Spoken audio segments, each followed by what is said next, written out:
Bonjour à tous, je suis ravie de passer ce moment avec vous. C'est un honneur pour moi. Je m'appelle Elsa Charbit et je vais donc vous accompagner pendant cette matinée.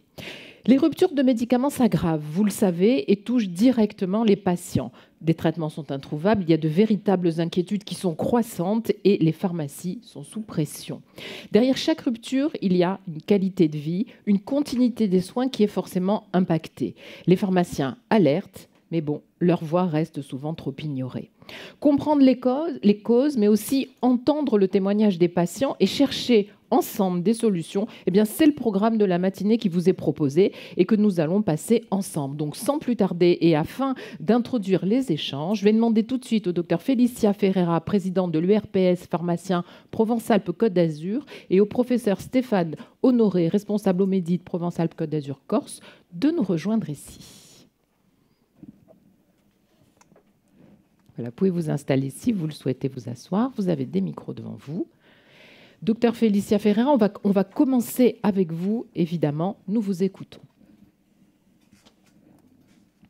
Mesdames et messieurs, est-ce que vous m'entendez?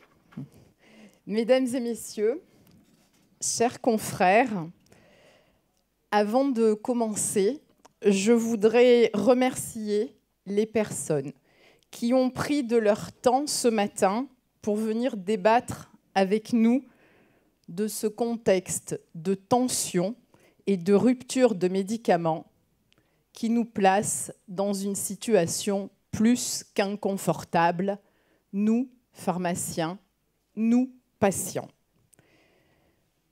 Je voudrais remercier les représentants des associations de patients, Monsieur Gilles Molmeret, Madame Sylvia Lenoir, Madame Catherine Guy, et je voudrais tout particulièrement remercier Madame Marie-Laure Loumedi-Luna pour son soutien inconditionnel à toutes nos actions, et ce, depuis près de 20 ans maintenant.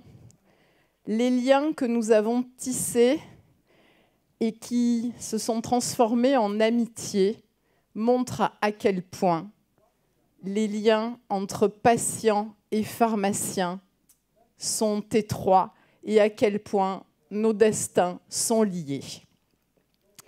Je voudrais aussi remercier le professeur Honoré.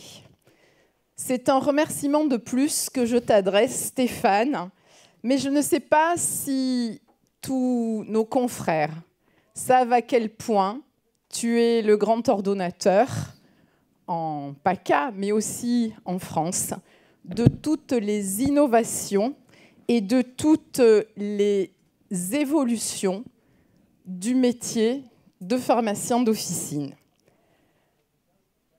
Ensuite, je souhaiterais remercier une pharmacienne, le docteur Dany Aubanel. Aujourd'hui, elle est à la tête de plusieurs associations, dont CARE et ELI. Dany, tu t'es toujours engagée pour les pharmaciens et pour les patients. Depuis 30 ans, tu es un exemple pour moi, tu es un modèle, et je te remercie d'être présente aujourd'hui. Alors bien entendu, je remercie tous nos collaborateurs, Fabienne, Elisa, je remercie notre agence de com, Écolagence, je remercie tous les élus, tous les présidents de syndicats qui sont ici ce matin et qui ont été les chevilles ouvrières de cette matinée. C'est un événement important, un événement qui a pour origine, comme nous le disions, le contexte des tensions et des ruptures de médicaments. Un événement important ce matin, mais que l'on veut constructif. Un événement qui pointe le paradoxe des exigences qui pèsent sur l'exercice officinal quand le pharmacien doit le matin assurer l'observance, l'adhésion des patients à son traitement et que l'après-midi, il lui dit qu'il n'en a pas. Un événement dans lequel on va rapporter des faits, dans lequel nous allons avoir des témoignages des témoignages de la grande anxiété générée par ces ruptures, à la fois pour les patients et à la fois pour les pharmaciens. Un événement dans lequel il va falloir envisager des pistes, car l'avenir est sombre, comme en témoignent les récentes diminutions du prix des médicaments qui viennent d'être décidées par le CEPS tout récemment et qui vont encore aggraver les ruptures. Un événement dans lequel on va aussi poser une question sur les évolutions de notre système de santé. Comment va-t-il honorer ces valeurs fondatrices qui sont la santé pour tous? Comment va-t-il honorer ce que avant était le droit à la santé et qui aujourd'hui est devenu un coût? Et comment va-t-on bénéficier des innovations thérapeutiques, toutes ces thérapies ciblées, tous ces anticorps monoclonaux qui sont très coûteux et qui aujourd'hui ne peuvent pas être à la disposition de tous, et notamment en raison des accords prix-volume dont le docteur Gigliotti nous parlera. Donc, pour poser clairement le contexte, nous avons réalisé une enquête auprès des pharmaciens d'officine entre le 15 juillet et le 20 septembre sur la souffrance des pharmaciens actuellement. Les pharmaciens ont vu leurs conditions de travail se dégrader au poids de la responsabilité de la dispensation, du risque d'erreur accrue, des craintes liées aux fausses ordonnances. Aujourd'hui, nous avons le poids d'assumer la continuité des traitements. Alors, je voulais aussi vous faire part d'un sentiment qu'ont exprimé les pharmaciens de la part des patients qui sont naturellement dans un contexte d'angoisse, ne sachant ni où, ni quand, ni comment se procurer leur traitement, eh bien, deviennent de plus en plus agressifs, deviennent de plus en plus exigeants. Et nous, avant-dernier maillon de la chaîne, avant le patient, eh bien, c'est vers nous que se dirige souvent cette agressivité. Je voulais aussi parler de l'instabilité économique qui fait que demain, on ne sait pas ce que deviendront les officines. Je voulais parler de cette angoisse qui fait qu'on ne sait pas demain comment on rémunérera notre personnel, comment on continuera à assurer ces charges qui sont de plus en plus lourdes. Voilà, les pharmaciens sont en souffrance, les patients sont en souffrance. Chers amis, ce matin, la parole va circuler pour qu'ensemble, nous puissions trouver des solutions. Je vous remercie. Merci à vous, merci beaucoup.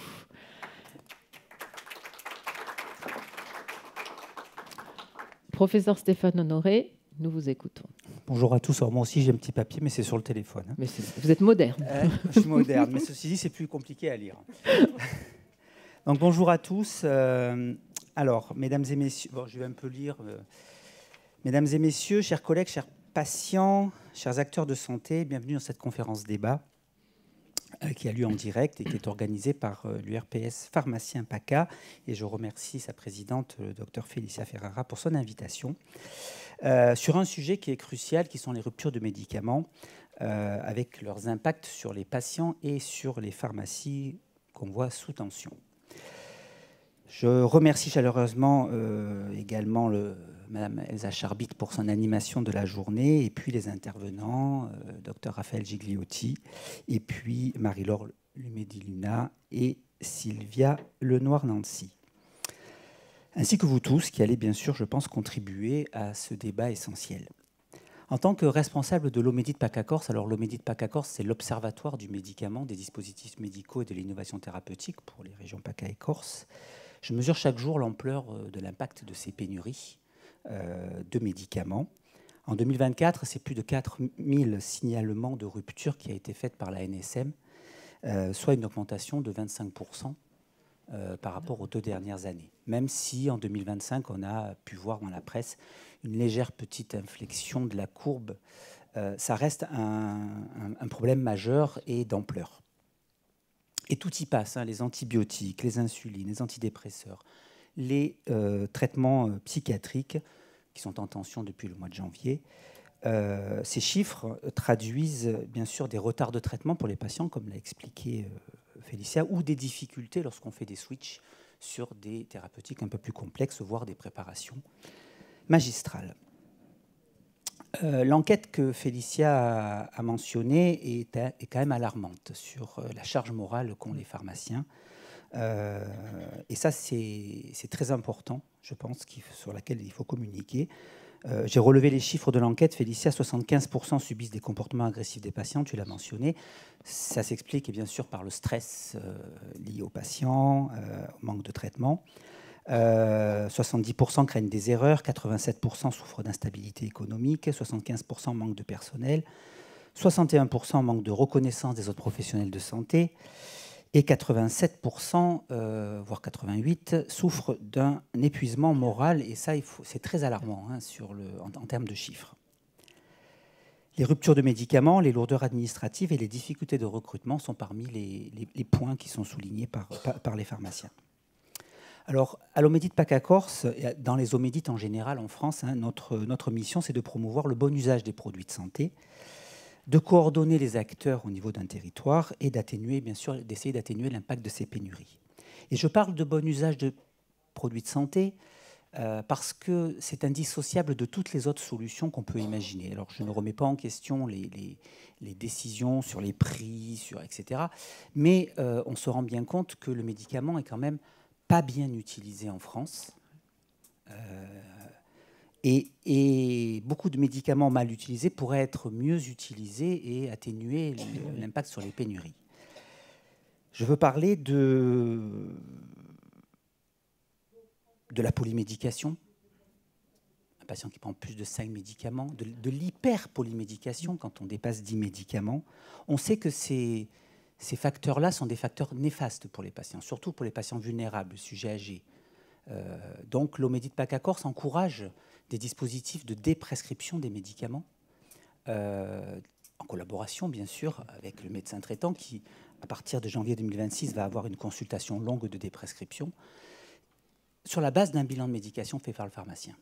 Et donc on insiste sur cette coopération pluriprofessionnelle entre le médecin et le pharmacien, entre le médecin traitant et le pharmacien correspondant, pour que le bon usage soit garanti au niveau des patients. Je vous donne quelques exemples, mais des patients en EHPAD hyperpolymédiqués, si vous engagez une démarche de déprescription, c'est la mortalité qui est diminuée de 40%. Donc ce n'est pas comme ça pour dire qu'il faut déprescrire pour des raisons purement économiques. Non, ce sont des raisons réellement cliniques. Il en va maintenant de la qualité de vie et de la survie des patients. Le médicament, ça ne fait pas que du bien, s'il est mal utilisé. Donc cette démarche de déprescription, il va falloir se l'approprier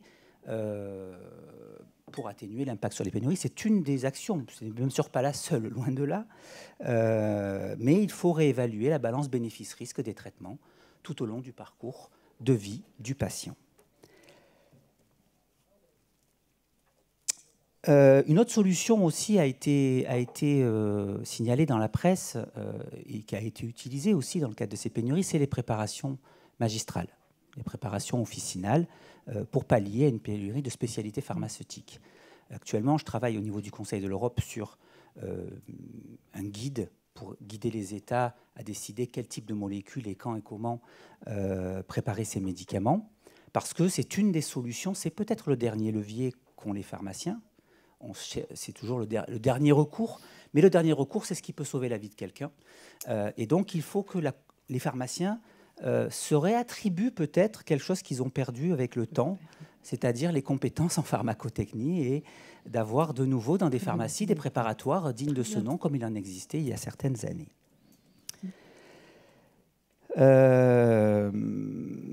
Enfin, c'était pour parler de la feuille de route ministérielle 2024-2027 sur les pénuries. Toutes les actions que je vous ai mentionnées ici sont inscrites dans cette feuille de route. Et par exemple, l'Omédie de PACA-Corse, en première ligne, a travaillé avec la DGS pour établir la liste des médicaments essentiels, la fameuse liste qui a été publiée l'année dernière au niveau du ministère, liste qui cite des DCI qui sont vitales pour nos patients en France et qui contiennent majoritairement des médicaments anciens, pas les nouvelles thérapies ciblées aujourd'hui, etc. Alors, certaines de ces médicaments sont essentielles, mais elles ne sont pas vraiment en rupture, hein, puisqu'elles coûtent bien cher. Voilà. Donc, le problème, c'est d'arriver à garder les vieux médicaments qui marchent bien sur notre territoire pour continuer à traiter les pathologies qui sont traitées normalement, mais qui, sans ces traitements-là, eh bien, peuvent conduire à des problèmes majeurs.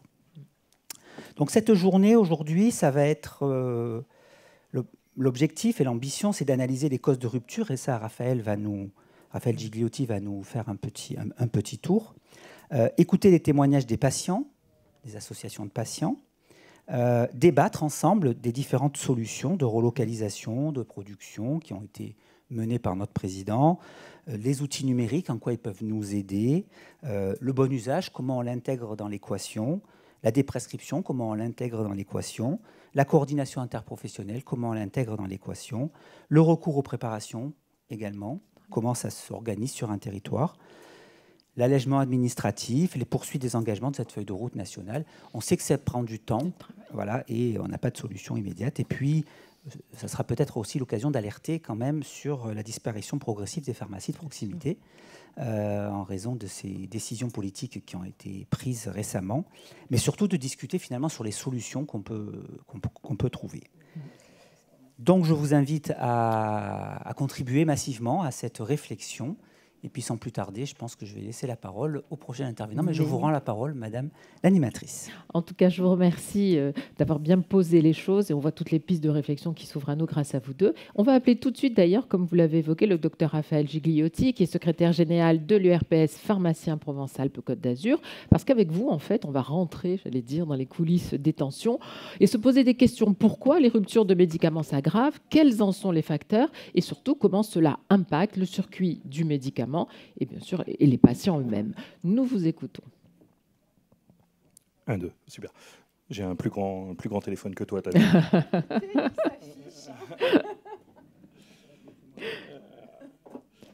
On monte en grade à chaque fois, vous avez vu. C'est pas dit que ça marche. Bon, chers confrères, je ne vais pas reprendre l'ensemble des remerciements, mais quand même un merci tout particulier aux patients, parce que c'était vraiment l'idée de vous parler, d'échanger avec vous, et on vous laissera une place importante dans ce débat, parce que c'est vraiment ce qui compte pour nous. Ça fait plusieurs mois, plusieurs années qu'on alerte sur nos problématiques. On voit que malheureusement, on est très peu écouté sur ce sujet, et on voudrait faire comprendre que au-delà de nos problématiques de tension dont tu nous parlais, Félicia, et ça peut aller jusqu'à l'agression, malheureusement, de certains pharmaciens sur ces sujets difficiles de rupture de médicaments, mais c'est d'abord vous qui êtes impacté, et c'est ce qui nous embête. Parce que notre rôle, au-delà d'aller chercher du soin, c'est d'abord de vous contenter en termes de soins, et ça, pour nous, c'est vraiment important. Donc c'était vraiment essentiel pour nous de vous avoir aujourd'hui. Donc merci tout particulièrement à vous d'être là aujourd'hui. Vous dire que, effectivement, les tensions, tu l'as rappelé Stéphane, aujourd'hui c'est devenu non plus un accident isolé, mais ça devient un phénomène systémique. Tu l'as rappelé, plus de 4000 signalements en 2023, en 2024. Moi, le chiffre que j'ai retenu, c'est quand on a le même chiffre en 2008, on n'était qu'à 44 signalements. Donc, on a augmenté de 11 000% en 15 ans les ruptures de médicaments. Donc, ce phénomène, il est énorme. Et il ne fait que progresser. C'est un vrai sujet. On ne voit pas cette courbe diminuer, on ne voit pas s'aplatir, mais on va vers cette augmentation. Donc désormais, on l'a compris, les ruptures, c'est devenu la règle. Ce n'est plus une exception. Il va falloir vivre avec et il va falloir surtout trouver des solutions d'adaptation et peut-être une sortie, on l'espère, ensemble, pour pouvoir enfin subvenir aux besoins de nos patients. j'ai relevé 4 facteurs. 4 facteurs importants pour nous, pharmaciens, qui nous semblent être le sujet des ruptures. Le premier facteur, bien sûr, c'est l'économie. On en parle. Pourquoi ? Oui, en France, nous avons des médicaments à prix très, très, très bas. C'est forcément un des avantages compétitifs par rapport au reste de l'Europe, par rapport au reste du monde. Il faut arrêter de penser que la France, parce qu'elle est la France, oui, elle a une histoire formidable, magnifique, mais malgré tout, nous sommes dans un marché mondialisé. Aujourd'hui, qu'on produise des médicaments en France ou dans le reste de l'Europe, on est dans ce marché mondialisé. On l'a connu, cette petite expérience que j'ai vécue, puisque j'ai eu la chance de visiter les laboratoires GSK qui produisent à Évreux la ventoline. Donc la ventoline française est produite, la ventoline mondiale, pardon, est produite en France. Donc c'est assez impressionnant de voir les quantités de ventoline qu'ils avaient sur place.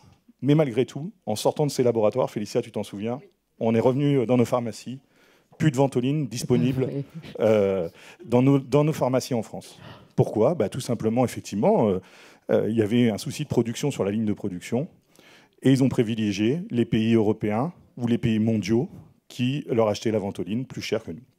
Donc, moi, dans ma pharmacie française, où on vendait la ventoline de mémoire 5-6 euros, 4 euros, merci, parce que je ne l'ai pas noté, je ne pouvais fournir mes patients, alors que quelques mètres plus loin, puisque je suis niçois, en Italie, aucun souci. On pouvait se trouver de la ventoline, se procurer de la ventoline. On était aux alentours de 20-30 euros la ventoline, remboursée par la sécurité sociale.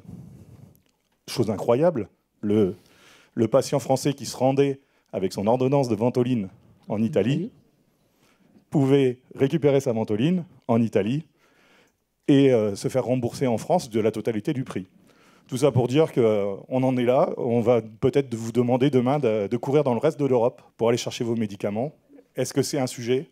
Est-ce que du coup, c'est des choix de société ? Est-ce que ceux qui pourront se déplacer pourront avoir vos traitements ? Personnellement, je ne l'espère pas. On a le même cas aussi aujourd'hui, parce que celui-ci, je souhaite l'évoquer, c'est un sujet du quotidien actuellement, c'est la colchicine. Colchicine, je pense que tous les pharmaciens ici en ont plein les oreilles. Colchicine, c'est un médicament contre la goutte. C'est un médicament qui est vendu 4 euros aussi en France, non disponible. Encore hier, j'ai un confrère qui a réussi à en avoir sans problème plusieurs boîtes en Allemagne. Mais oui, mais la différence, elle est très simple. En Allemagne, elle est en vendue 31,69 €. Donc, effectivement, la colchicine est disponible en Allemagne, elle est disponible en Italie, mais elle n'est plus disponible en France. Donc, on ne peut pas soigner aujourd'hui les personnes qui ont une crise de goutte en France. Vous comprenez bien que dans ces conditions, les industriels ils privilégient, peu importe leur endroit de production, naturellement les marchés les plus rémunérateurs. Et le marché les plus rémunérateurs, c'est très, très, très rarement la France.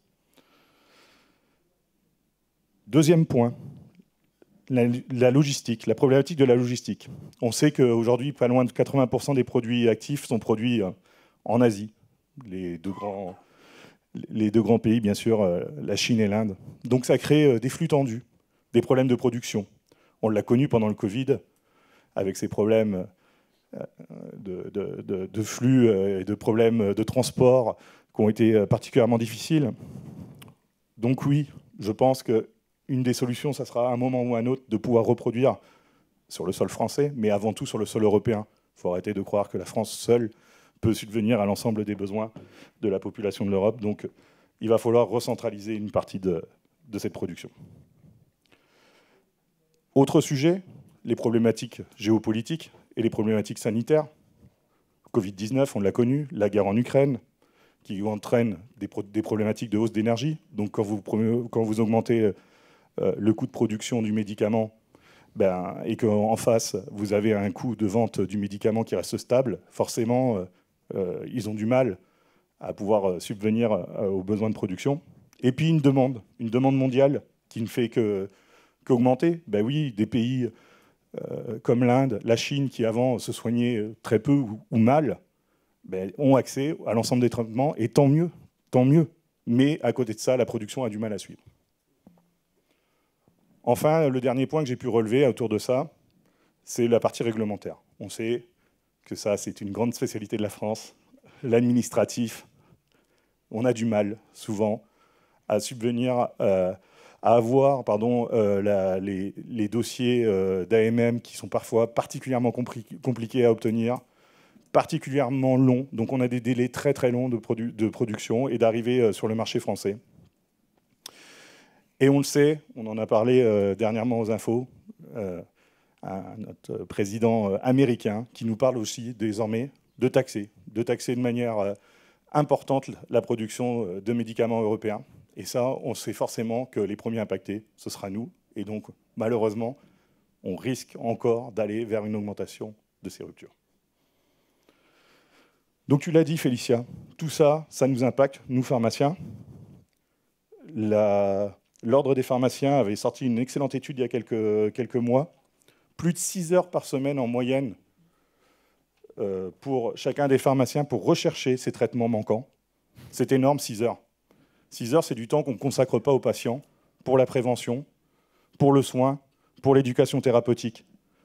Alors qu'on est en train de gérer juste de la logistique. Nous, notre boulot, à aucun moment quand on était à la fac, c'était d'apprendre la logistique. Et on ne veut surtout pas devenir logisticien. On veut rester professionnel de santé. Et ça, c'est important. Nous sommes venus on avait relevé le mot en préparant, dans un système schizophrénique. On court de partout, on cherche le produit pour vous soigner. C'est très compliqué pour nous. Donc on appelle les médecins prescripteurs, on essaie de trouver avec eux des solutions. Donc pareil, les médecins prescripteurs ne comprennent pas pourquoi il y a ces ruptures et ils perdent un temps fou. Donc eux aussi ont ce problème de tension et ils comprennent aussi et ils sont avec nous sur cette problématique. Et puis vous, les patients, on sait désormais qu'un patient sur 3 est confronté aux ruptures. Les hôpitaux, où ils ont eu heureusement une priorisation des traitements, mais des fois, la priorisation de traitement fait qu'ils sont privilégiés et la ville n'a plus accès à certains traitements.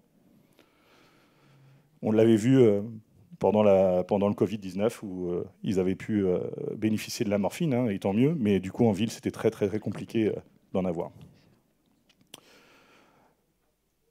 Les conséquences, on en a parlé, des ruptures en masse, des ruptures d'anticancéreux, l'inégalité territoriale, je vous le disais. Est-ce qu'un patient qui se déplace doit être mieux soigné qu'un patient qui n'est pas capable de se déplacer? Est-ce qu'un patient qui habite à côté d'une frontière doit être mieux soigné qu'un patient qui habite dans le centre de la France? Je ne l'espère pas. On a parlé des solutions, et je pense que c'est le point à aborder. Avant de prendre celle que je relève les 2 solutions que tu nous as évoquées, Stéphane. La première, les prescriptions. Elle est intéressante, effectivement, et on se bat depuis des années, nous, pharmaciens, sur ce sujet de la déprescription. Toutefois, déprescrire, c'est intéressant, mais déprescrire un antibiotique, c'est impossible. Ou en tout cas, il faut le switcher sur un autre antibiotique. Et on l'a, les ruptures d'antibiotiques. Sur la colchicine, on a des alternatives, mais difficiles, malgré tout. Voilà, on a plein de sujets où la déprescription ne fonctionne pas, malheureusement. Sur la partie des préparations, c'est une solution, effectivement, qu'on a adaptée. La NSM, par contre, fait la différence entre les ruptures et les tensions.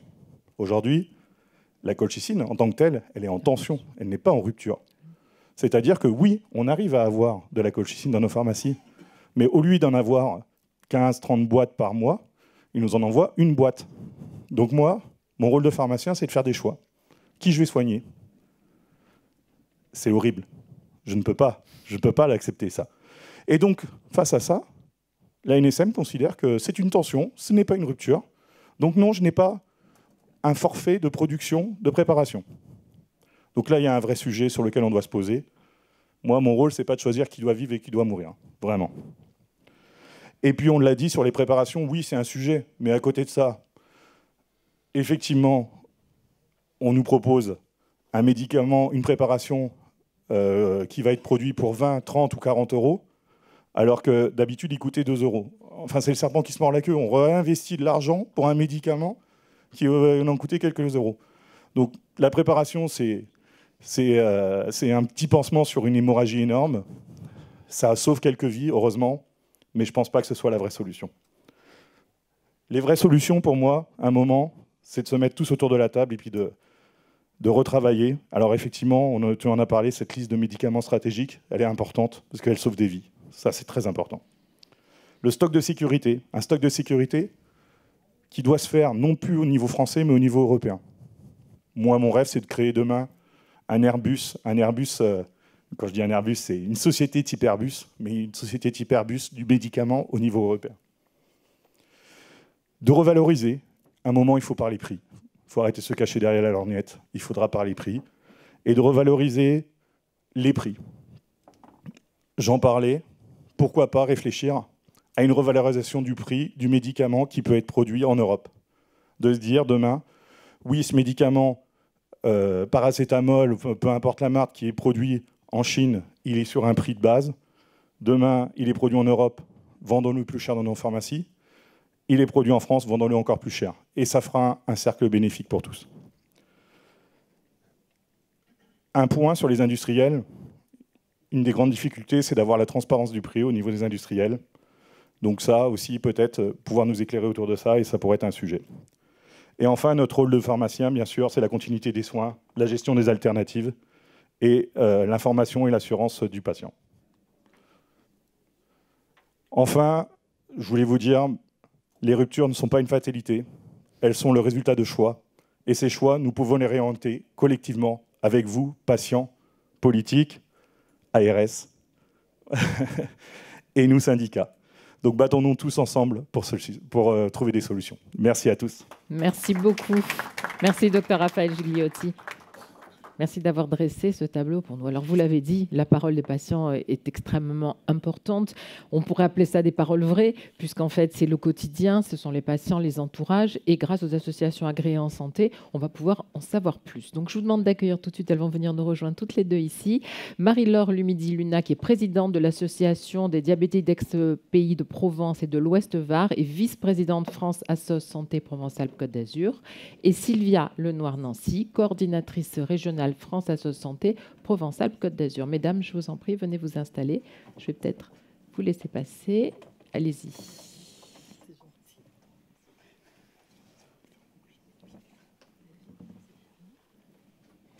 Voilà, installez-vous. Vous avez un micro juste devant. Alors, vous allez nous éclairer, bien sûr. Vous avez même préparé pour nous, pour que les choses soient claires, un verbatim pour que chacun puisse avoir éclairé sa compréhension.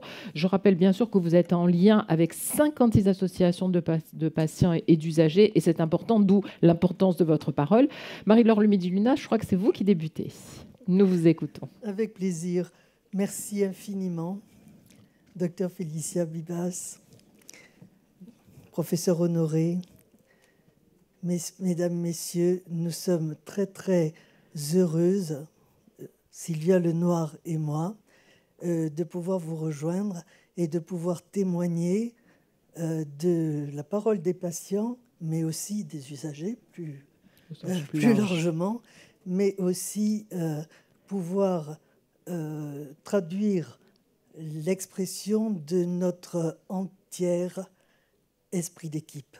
Notre entier esprit j'y arriverai, esprit d'équipe. Voilà. Donc, je voulais vous dire que ce que nous avons préparé à l'invitation gracieuse de vous-même, et on vous remercie encore une fois, ce sont des documents qui ont la prétention d'apparaître vrais, effectivement. C'était l'expression du docteur Félicia Bibas, bien sûr, mais paroles d'usagers, des témoignages éclairants, nous les avons choisis.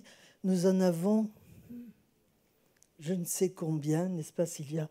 Nous en avons énormément et ces témoignages, on a retenu simplement, on en a retenu certains qui, pour nous, pouvaient traduire l'état d'esprit des usagers. Vous avez, concernant l'épilepsie, une maman qui se dit, bon, rupture de 20 pas, chez le fournisseur, la pharmacie ne m'en trouve pas et je l'ai fini ce matin. Comment je fais pour mon fils? Sans traitement jusqu'à mardi. Hein? Comment je fais? Quels sont les risques? L'Epitomax 25 est souvent en rupture de stock et parfois de fabrication. Il faut anticiper chez le pharmacien. Il faut contacter plusieurs pharmacies pour connaître l'état de leur stock de 20 pas 25. Epitomax 25. Bon, vous voyez qu'il y a un certain désarroi chez les patients, chez les usagers, qui comprennent tous quand même très bien qu'il faut anticiper et travailler avec le pharmacien. Pour moi, le pharmacien, je l'ai souvent dit devant le public des étudiants en pharmacie, pour moi, le pharmacien, c'est celui que je vois tous les jours pour un médicament, un petit produit de bien-être. Je le vois tous les jours et beaucoup plus que je ne vois d'ailleurs mon médecin traitant. Voilà. Donc, concernant la maladie de Parkinson, il y a une dame qui nous dit, ça me rappelle la dernière pénurie de 2017. À chaque fois, j'étais dans la perspective, l'expectative et la perspective de ne pas avoir de médicaments à temps, dans l'angoisse. Ça semble simple, mais c'est très angoissant. C'est déjà très dur de vivre la maladie.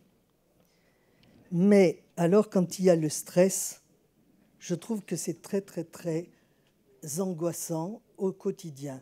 Et effectivement, montez bien le micro. Oui, effectivement, ce qui ressort de ces deux témoignages, c'est que, en fait, la vie de l'usager, du patient, est compliquée. La vie de son entourage se complique de plus en plus. Et les facteurs d'angoisse, de peur, d'urgence de la situation sont vraiment très prégnants. Nous avons reçu aussi le témoignage d'une diabétique de type 1. Je vous le lis intégralement parce que c'est une de nos patientes bénévoles actives, à Catherine Guy et à moi-même, qui est vice-présidente. Je suis sous pompe à insuline avec des cartouches d'insuline pré-remplies. Informée, comme la plupart des personnes, de cette rupture, j'ai passé des appels à une dizaine d'officines où je suis allée sur place, et dans des villes différentes en plus, pour savoir s'ils avaient mon insuline en stock. J'ai réussi à récupérer 3 boîtes dans 3 pharmacies différentes. Pas de stock dans les officines, car ils commandent les insulines particulières à la demande des patients. Une boîte contient 5 cartouches pré-remplies. Chaque cartouche doit être changée tous les 3 jours selon les recommandations. Donc, une boîte couvre 15 jours de traitement. Bien entendu, mon pharmacien habituel continue à appeler, pour ne pas dire harceler, sa plateforme logistique. Il parvient parfois à recevoir une boîte, 15 jours de traitement. J'ai naturellement contacté mon prestataire de pompe afin d'avoir en prévision quelques cartouches vides adaptables à ma pompe. Ils doivent distribuer équitablement ces cartouches vides car ils en ont peu. Pas de réel besoin jusqu'à présent. Mon pharmacien qui est conciliant, ça on peut dire oui, c'est vrai, que les pharmaciens que nous fréquentons au quotidien sont conciliants, attentifs. En attendant une ordonnance adéquate, pourra si besoin m'approvisionner en flacons d'insuline afin que je puisse remplir moi-même les réservoirs. Quand vous savez que ce sont des médicaments qui sont indispensables à la vie, jour après jour, eh bien, vous voyez quand même que ces témoignages sont éclairants. Concernant le syndrome de Lyell, j'ai déclenché mon syndrome de Lyell à l'âge de 27 ans, suite à la prise d'un médicament pour une angine. Bon, la suppression de la pommade vitamine A aggrave considérablement ma souffrance quotidienne. Sa suppression est un coup de massue, plongeant ma vie dans une souffrance intolérable et une angoisse profonde, autant pour la santé de mes yeux que pour ma capacité financière à pouvoir faire face à un nouveau reste à charge sur un produit essentiel qui conditionne ma qualité de vie, sachant que j'utilise, devinez, une dizaine de tubes de vitamine A par mois. Enfin, ce sera le dernier témoignage, mais je vous dis que nous en avons tous les jours qui peuvent illustrer notre propos. Concernant la santé mentale, mon gendre prenait de la quétiapine 300 et allait très bien depuis 3 ans. La rupture d'approvisionnement l'a conduit aux urgences psychiatriques début avril 2025, car les médicaments prescrits en remplacement n'étaient pas efficaces. 4 semaines plus tard, il ne mange plus, ne dort pas, ne parle plus. Il est dans une chambre d'isolement à l'hôpital psychiatrique, sans droit de visite, sans téléphone et avec une contention fréquente. Donc, vous voyez que la conséquence... Merci Sylvia, merci beaucoup.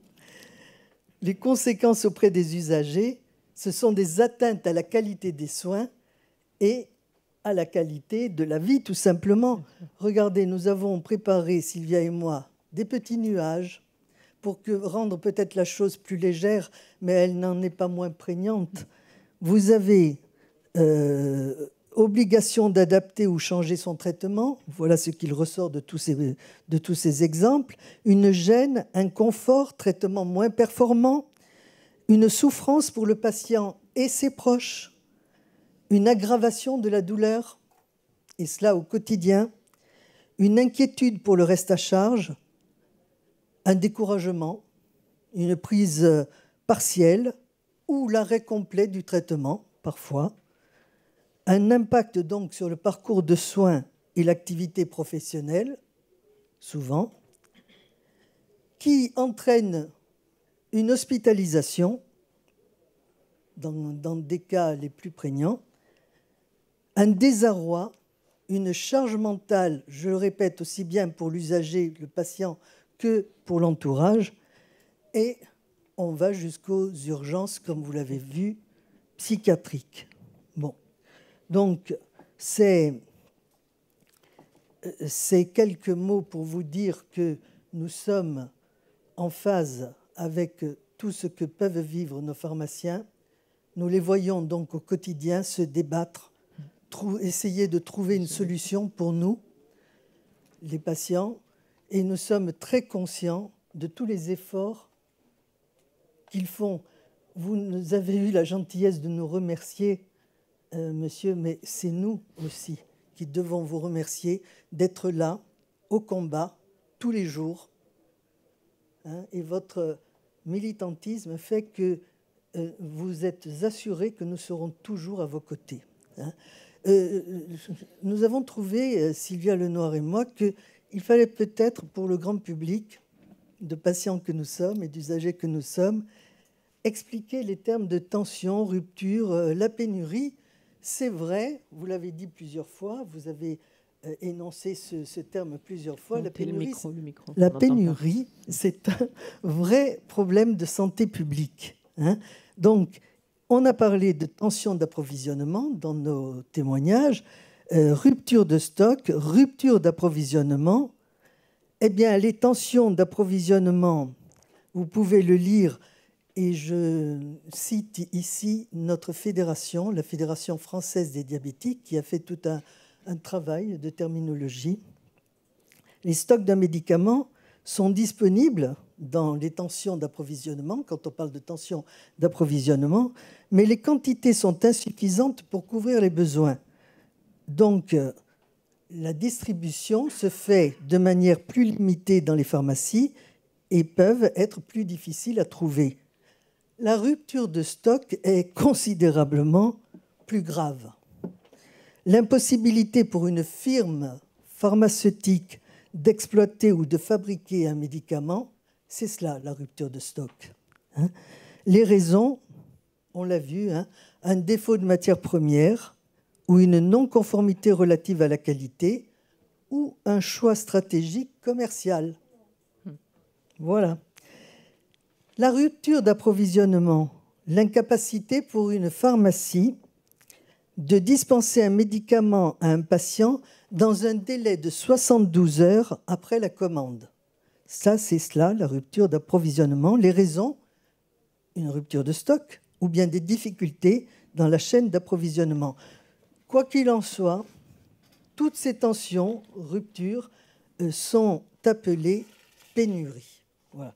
Et la pénurie, on vous a indiqué vraiment de manière tout à fait navrée, croyez-le, c'est le manque total ou presque total de quelque chose de nécessaire. Nécessaire pour les soins, nécessaire pour la qualité de vie. Alors, que faire en pratique si son traitement si son traitement est en tension ou en rupture d'approvisionnement? Je cite, entre guillemets, les propos d'une de nos bénévoles actives. Il faut pouvoir rester très active pour minimiser les désagréments. Vous verrez dans certains témoignages l'importance du pronom personnel « je ». Je fais ceci, je me déplace de ville en ville, je vais chez mon pharmacien, etc. Il faut être, on le répétera jamais assez, acteur de sa propre santé et aider ces professionnels de santé à bien se soigner. Les risques de rupture de stock ou rupture avérée sont déclarés à l'ANSEM, qui est l'Agence nationale des produits de santé. C'est déclaré par les laboratoires pharmaceutiques, responsables de la disponibilité des médicaments commercialisés en France. Donc, que faire, nous, patients lambda? On va sur le site internet de l'ANSEM où on se fait aider par les associations de patients qui sont toujours à votre écoute. L'ANSEM suit en temps réel la situation. C'est la source la plus sûre et la plus fiable sur le sujet. S'y référer, voilà notre conseil, s'y référer au moindre doute. Allez rechercher le nom de son médicament sur le moteur de recherche dédié, trouver les consignes pour les alternatives, adapter son traitement avec son médecin, ne pas modifier et ne pas arrêter surtout son traitement sans avis médical. Et je le répéterai jamais assez, le pharmacien est l'un de nos interlocuteurs privilégiés au quotidien. À vous, Sylvia, c'est à vous. Pour continuer. Ouais. C'est vrai que ça fait ce que vous allez nous expliquer fait un tout avec ce qu'on vient d'entendre, évidemment. Oui, et je remercie l'URPS de nous avoir invités. Alors c'est vrai qu'en tant que dernière intervenante, peut-être je vais être un petit peu répétitive, mais je vais essayer d'aller à l'essentiel pour être complémentaire à vos propos, parce que je pense qu'on l'est. Quand on parle de pénurie, en fait, de quels médicaments on parle? Essentiellement des médicaments dont vous avez parlé, tous les trois, des médicaments d'intérêt thérapeutique majeur qui, avec l'arrêt du traitement, mettent en jeu le pronostic vital ou à court ou moyen terme, mettent en difficulté les usagers, comme vous l'avez entendu avec Marie-Laure, et avec une perte de chance importante. Les pénuries touchent aussi d'autres médicaments que ces médicaments d'intérêt thérapeutique majeur. Par contre, seuls les médicaments d'intérêt thérapeutique majeur ont des obligations de déclaration de la part des industriels au niveau de la NSM et de constitution d'un stock de sécurité minimale de 2 mois. On n'a pas de visibilité en fait, sur les autres, ce qui met bien sûr en difficulté les pharmaciens et donc par répercussion les usagers. Ça touche principalement actuellement les médicaments de système cardiovasculaire, système nerveux, antibiotiques aussi. Ça, c'est actuellement. Dont le brevet est tombé dans le domaine public et donc pas assez rentable. Et les nouveaux médicaments sont chers ou rarement inaccessibles. Combien de médicaments ou classes thérapeutiques ça représente? En 2008, ça représentait 44 médicaments d'intérêt thérapeutique majeur. Aujourd'hui, enfin 2024, c'est 3800, donc ça correspond aux chiffres qui étaient donnés juste avant aussi, malgré de nombreuses, des lois, des décrets, des groupes de travail. Enfin, vous voyez que durant toutes ces années, il y a eu quand même des actions qui sont collectives, des feuilles de route ministérielles qui sont difficiles à suivre. Il y a beaucoup de choses qui se passent, mais on voit que l'augmentation est toujours en augmentation.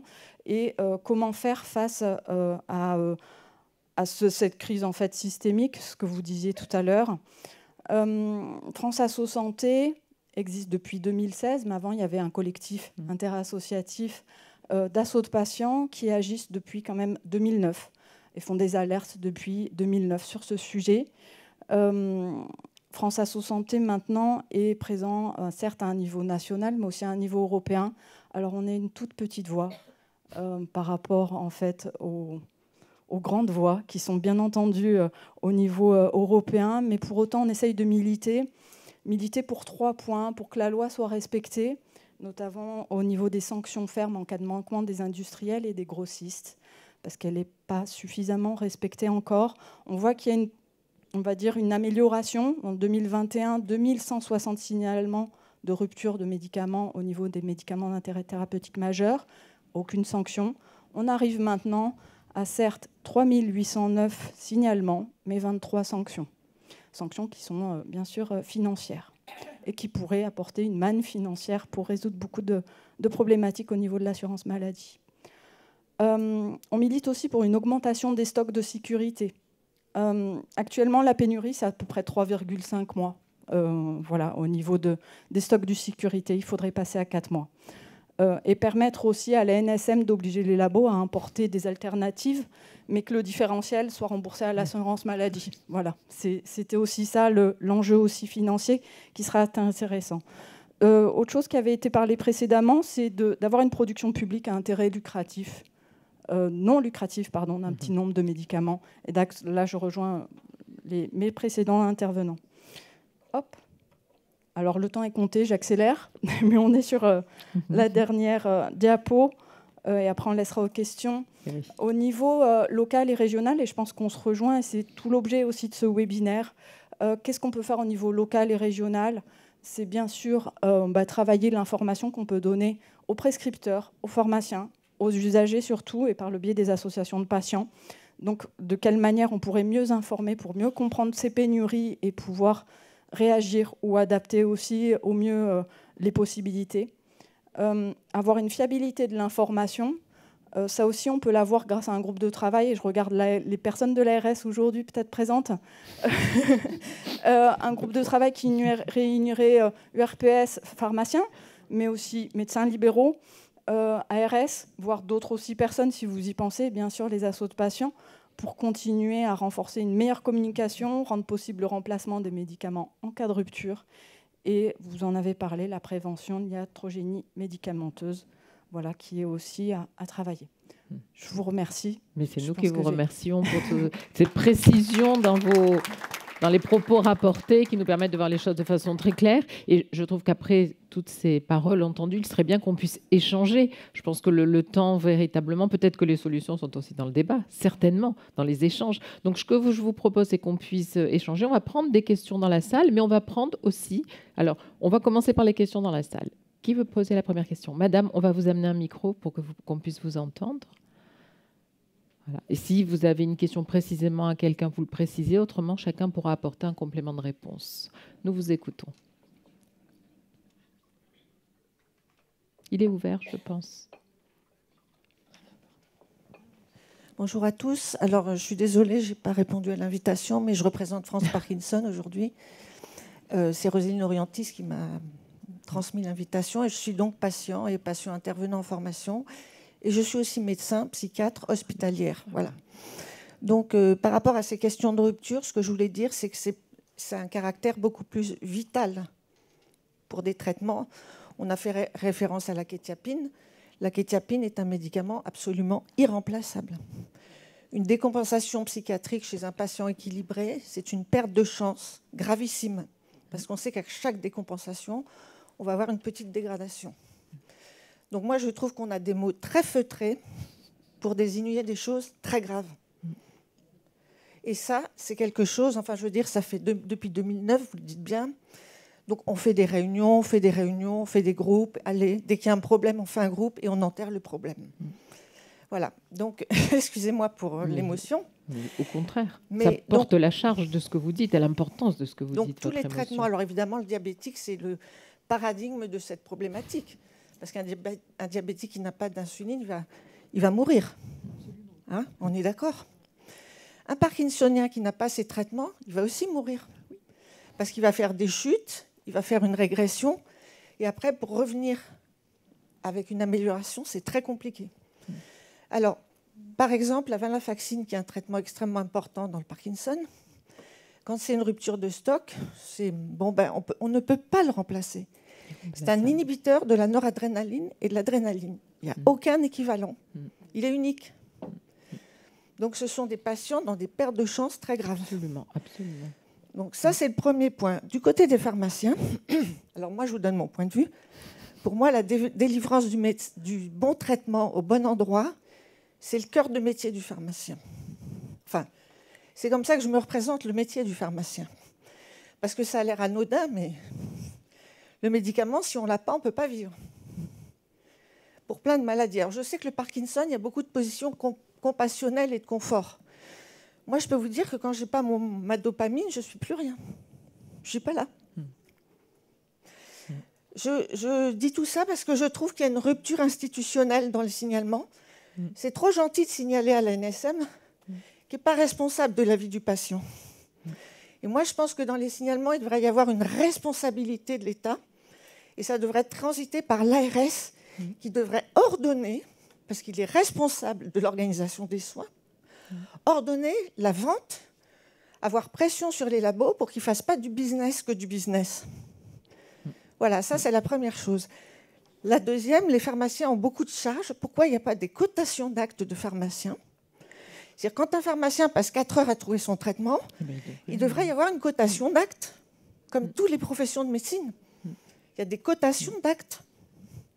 Donc rupture dans le parcours patient, non-reconnaissance du travail et non-reconnaissance de la gravité de la rupture de traitement aussi pour le patient.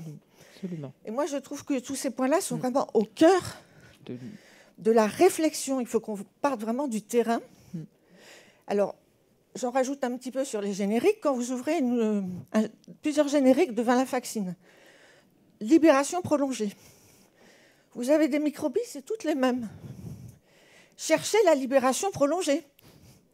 Vous avez des médicaments que vous ouvrez, il y a 1, 2, 3, venlafaxine, même en générique, taille de microgélules. Ça aussi, il faudrait un peu l'aborder. Parce que les patients qui prennent des antipsychotiques, ils vous disent très bien, docteur, avec ce générique, ça ne marche pas. Avec celui-là, ça marche. Donc, il ne faut jamais changer les génériques. Voilà, donc moi, ce que je veux vous dire, c'est que je pense qu'il serait essentiel de faire un cahier des charges. Alors, je rajoute tous les patients qui peuvent plus se déplacer. Pour qu'ils puissent parce que c'est humain bien sûr. de rencontrer son pharmacien. C'est pour ça que j'insiste sur la cotation de ces actes. Pour qu'ils puissent un aussi pharmacien se déplacer. doit pouvoir aller à domicile, évaluer lui-même son patient et avoir un dialogue avec lui. Absolument. Donc, il y a toute ça fait partie de sa... Il y a toute une évolution. Absolument, absolument. Merci, madame, pour votre témoignage. Je pense que on a senti votre émotion et on sent cette difficulté et on se rend compte de la gravité. Je pense que ce serait bien que vous puissiez apporter, alors des éléments de réponse, c'est difficile, mais en tout cas des pistes sur lesquelles il faudrait pouvoir travailler ensemble pour faire avancer tout ce qui vient d'être évoqué. Vous avez des micros devant vous. Qui veut répondre tout d'abord ? En tout cas, je vous remercie pour ce témoignage. Je remercie tous les témoignages qui ont porté tout ce qu'on avait dit, qui illustrent en fait tout ce que nous vivons. Je vais retenir à ce stade la non-reconnaissance de la souffrance des patients, la non-reconnaissance du temps passé, et tout ce que vous avez dit, et je vous en remercie tous, qui sont révélatrices des contradictions que nous vivons aujourd'hui. Contradictions entre valorisation du métier, aujourd'hui par exemple de pharmacien, et la déprescription. Bien sûr que nous devons déprescrire, mais bien sûr que nous devons accompagner le médecin à déprescrire, mais comment le faire si le médecin ne nous reconnaît pas et si nous ne sommes pas valorisés et reconnus pour cet acte. Évidemment, l'observance, on l'a dit, c'est rupture de confiance. C'est rupture de confiance comme vous l'évoquez pour la venlafaxine. C'est rupture de confiance quand le matin, encore une fois, on dit aux patients il faut respecter, il faut prendre votre traitement tous les jours. Et l'après-midi, quand on lui dit écoutez, ce traitement-là, il est en rupture, mais je vais vous donner celui-là, c'est le même. Ayez confiance. Des ruptures qui engendrent des surstocks, mais c'est bien normal. Des surstocks chez les patients qui viennent non plus tous les mois chercher leur traitement, mais parfois tous les 15 jours, qui génèrent des surstocks, chez les pharmaciens aussi, parce que dès que le médicament est libéré par le grossiste, eh bien tout le monde se précipite pour en commander, et c'est au petit bonheur la chance, celui qui a eu la chance de commander le stock le premier.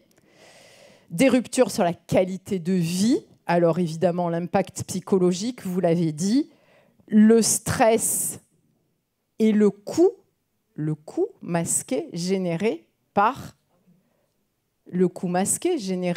ce stress et ces ruptures. Évidemment, ça pose la question de l'égal accès aux soins. Vous l'avez dit, tous les patients ne peuvent pas se déplacer. Donc, tous les patients ne peuvent pas, comme l'a dit Raphaël, aller en Italie. Mais tous les patients ne peuvent pas non plus faire toutes les pharmacies de leur quartier. Tous les patients n'ont pas la chance d'avoir un aidant véhiculé. Et puis, avant de parler de la responsabilité, on va laisser peut-être la parole encore circuler. Je voulais effectivement remercier Patrick Magnéto, qui est là aussi et qui a été un des premiers à signaler à la NSM. Je ne me rappelle plus exactement l'année. 2022, voilà. 2022, tu as été le premier à aller chercher la NSM pour leur expliquer la situation que l'on vivait à l'époque, et notamment dans les villes côtières, pour un été qui s'annonçait bien difficile. Voilà, donc effectivement, merci encore d'avoir rappelé notre cœur de métier, qui est la dispensation. Et aujourd'hui, les conditions de dispensation changent. Elles sont inscrites dans un code de la santé publique, certes, mais aujourd'hui, je pense que toutes ces conditions doivent évoluer. Autre question, madame? Oui, bonjour, je suis madame Dorine Pinjon de l'association Valentin Huy par rapport aux déficients visuels et aussi bénévole à la MDU à Aix-en-Provence Expertui. En fait, je suis malvoyante, j'ai un chien guide et moi, mon problème, c'est exactement ça, c'est que je connais que, entre guillemets, 2 pharmacies à Aix-en-Provence, mon chien guide aussi.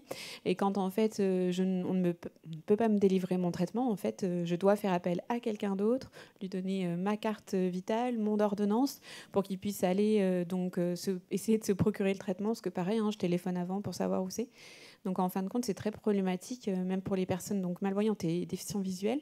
Je voulais savoir si en fin de compte, il y a des solutions possibles, même pour nous, d'avoir des pharmacies de référence, entre guillemets, qu'on sache vraiment où aller, proche des transports en commun, parce qu'on ne conduit pas. Donc on ne peut pas accéder à des pharmacies qui n'ont pas d'arrêt de bus, et même si on ne connaît pas donc, le trajet pour aller à ces officines, on ne peut pas y aller. Donc c'est vraiment très complexe. Travaillant à la MDU, je sais qu'il y a donc une officine à l'hôpital. Est-ce qu'on ne pourrait pas avoir une facilité d'accès, nous aussi, à l'hôpital, en fait, tout simplement, parce que souvent, c'est quand même normalement un lieu, malheureusement, que l'on connaît dans notre ville, mais en fin de compte, de permettre à une certaine je ne sais pas, catégorie de personnes ayant des soucis pour avoir des médicaments, de pouvoir avoir un accès, c'est ça, à ces officines hospitalières. Vous vouliez compléter, madame, ce qui vient d'être dit. Vous pouvez donner le micro devant et ensuite vous pourrez réagir. Voilà, moi je vais me tourner parce que je n'aime pas parler en ne voyant pas les gens. Alors, les pharmacies hospitalières ont été les premières à subir les grosses pénuries. Il faut le savoir, et même encore maintenant. Mais grâce à l'ingéniosité des pharmaciens hospitaliers, elles ont réussi, ce sont souvent des femmes d'ailleurs, voire celles de l'IPC qui sont remarquables, elles ont réussi à compenser de façon à ce que cette pénurie ne soit pas trop grave. Donc, en l'état actuel de ce que je connais des pharmacies hospitalières, même si pour certaines elles sont les seules aptes à délivrer certains médicaments, eh bien, je ne crois pas que ce seront elles qui pourront suppléer à la proximité des pharmacies de ville. Moi, je travaille maintenant bénévolement. Aux pharmaciens, on est aussi habitué souvent à travailler bénévolement, donc j'étais entraînée Et oui, oui, voilà, on fait un peu d'archéologie. Je suis un dinosaure. Et donc, malade cancer du sang. Cancer du sang, le plus souvent, l'initiation du traitement, elle se fait à l'hôpital. Et à l'hôpital, les hématologues, puisque ce sont eux que nous voyons, pour ne pas stresser davantage le malade, souvent, ils ne disent pas qu'on a changé de ligne de médicaments parce qu'un tel était en rupture. Mais dès que le patient passe en ville, il le découvre. C'est pour ça que notre association a depuis 15 ans une commission plaidoyer dans laquelle je travaille en relation avec toutes les autres associations. Nous avons un représentant à la HAS, un représentant à la NSM, un représentant à Bruxelles et un représentant ou deux à l'INCA. Parce qu'il faut quand même se faire entendre. Les associations de patients, elles ont été créées par la loi Kouchner de 2002 et elles sont faites pour représenter, informer et défendre les patients, quel que soit le problème. Et actuellement, vous n'avez pas touché le fond parce que les capacités hospitalières ne vont peut-être pas être en mesure de répondre à l'épidémie de cancer que nous avons.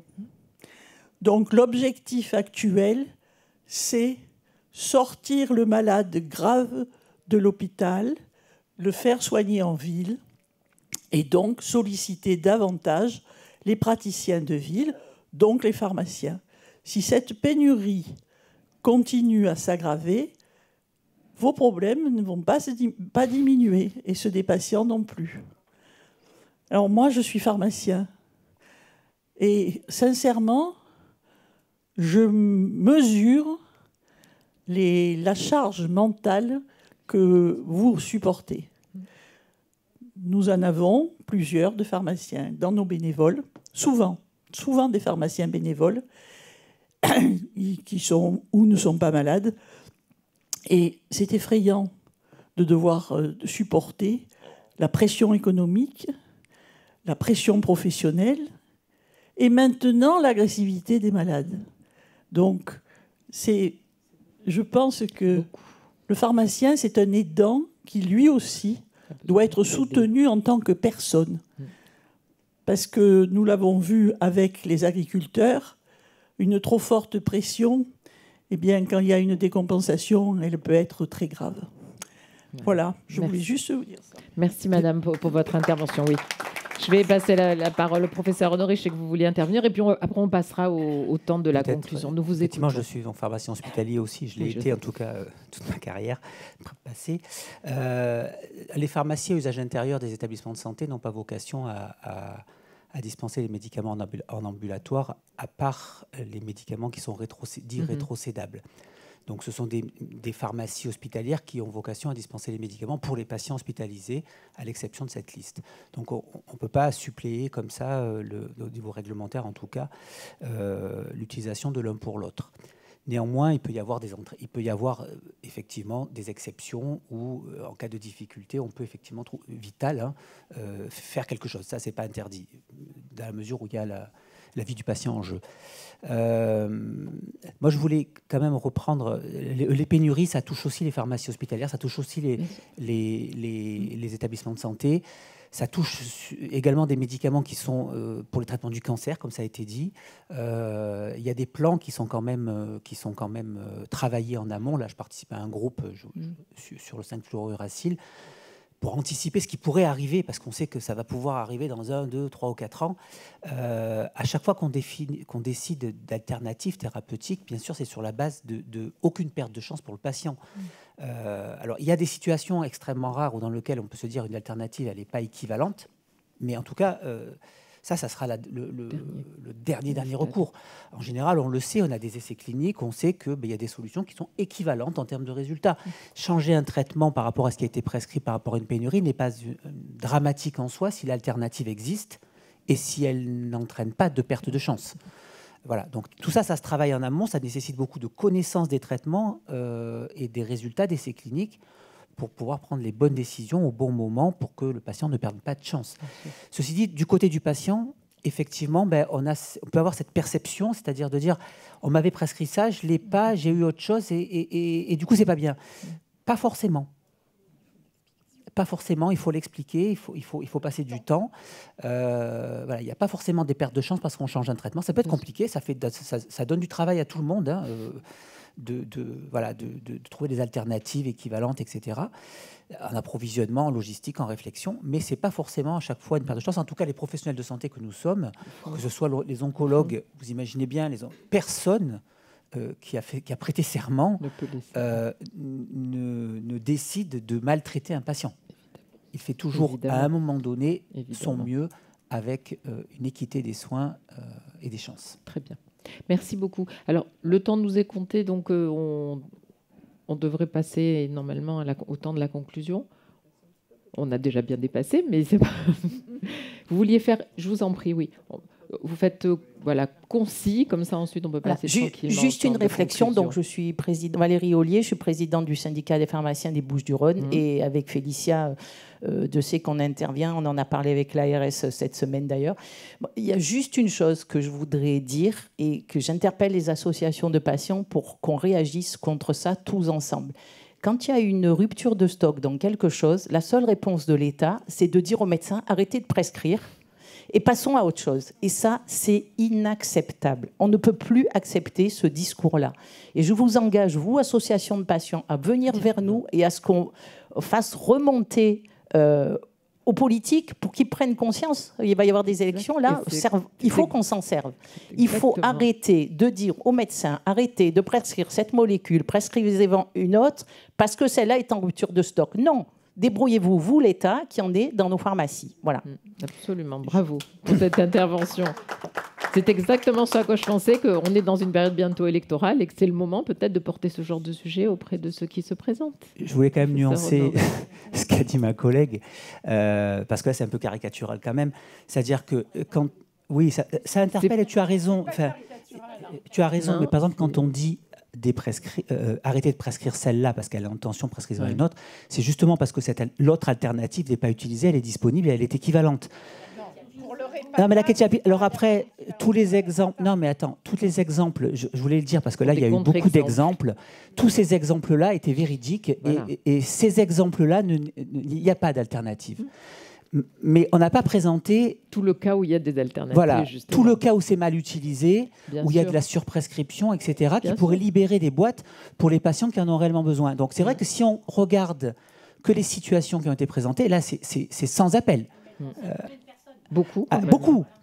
Beaucoup. Mais il y a aussi beaucoup de boîtes de médicaments, notamment dans les antidépresseurs, les benzodiazépines, qui sont mal utilisées et prescrites à des gens chez qui c'est néfaste. Donc, on pourrait libérer des... Voilà, et c'est ça le message aussi, c'est-à-dire, ne restons pas monolithiques sur un truc, mais se disant, il faut avoir une vue globale en se disant comment je peux mieux utiliser le médicament.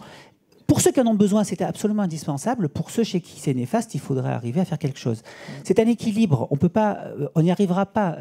Alors l'État fait ce qu'il peut. Hein, je ne défends pas l'État, mais quand même un petit peu. Bien sûr, il y a quand même un plan d'action. Il y a quand même des solutions qui sont prises. Après, c'est des arbitrages. Voilà, je ne fais pas de politique, moi.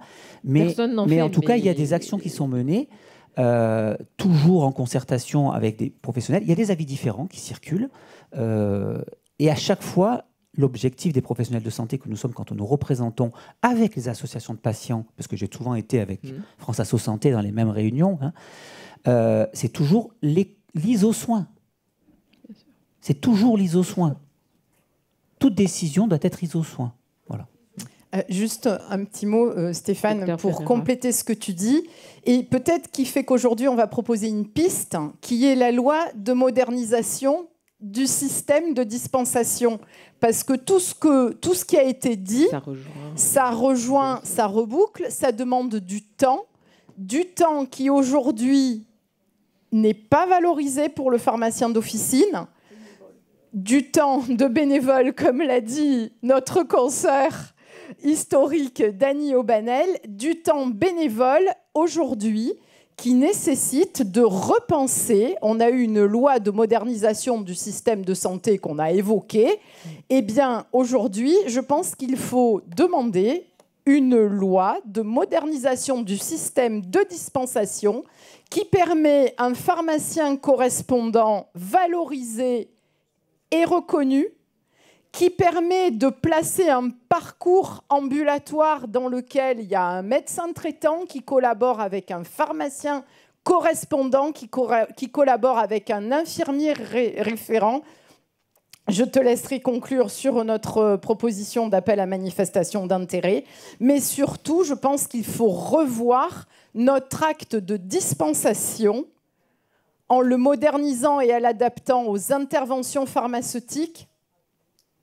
Aujourd'hui, ces interventions pharmaceutiques, elles sont incluses dans le Code de la santé publique et elles sont censément rémunérées, comme quand moi j'ai commencé pharmacie, par la marge dégagée entre l'achat et la vente du médicament.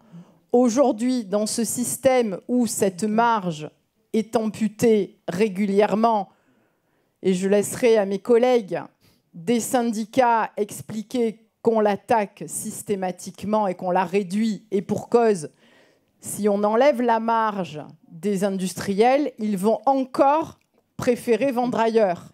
Donc aujourd'hui, pour éviter ça, eh bien, on préfère enlever la marge des pharmaciens. Or, aujourd'hui, cet acte de dispensation, il est de plus en plus crucial pour les patients, qu'il faut rassurer, qu'il faut accompagner, qu'il faut suivre aussi, parce que les médecins ont moins de temps pour faire ça. Leur spécialité, leur raison d'être, c'est le diagnostic. La nôtre, c'est le médicament. Accompagner et suivre un traitement, c'est notre métier. C'est comme vous l'avez rappelé, madame, notre cœur de métier, c'est la dispensation. Mais aujourd'hui, il faut revoir cette dispensation pour nous donner les moyens de faire des interventions pharmaceutiques, de joindre des prescripteurs, d'accompagner, de suivre.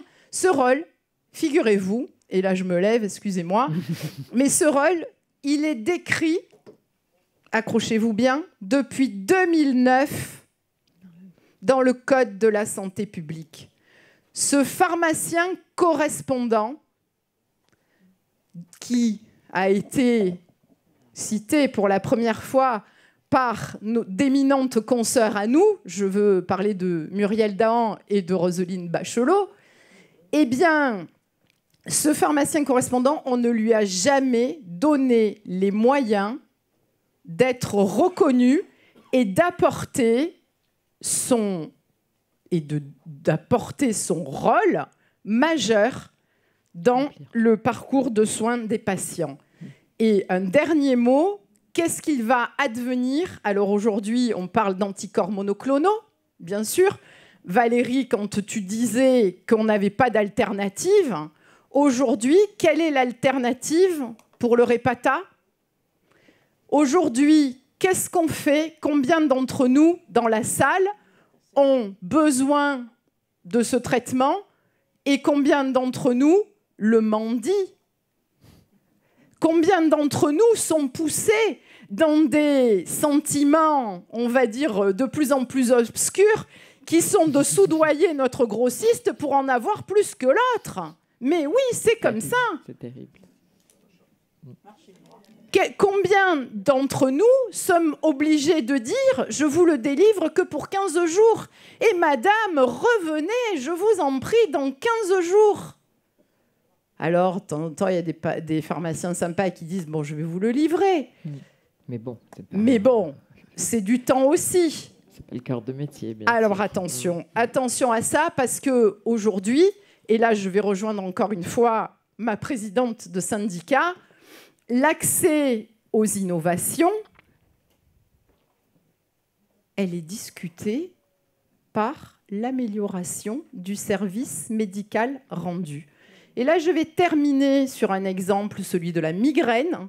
Le coût médico-social de la migraine en comparaison du coût de traitement en comparaison du coup d'anticorps monoclonaux qui, peut-être, éviteraient à certains patients de courir après des triptans et de dépasser la dose, de vivre dans l'angoisse du symptôme annonciateur de la migraine,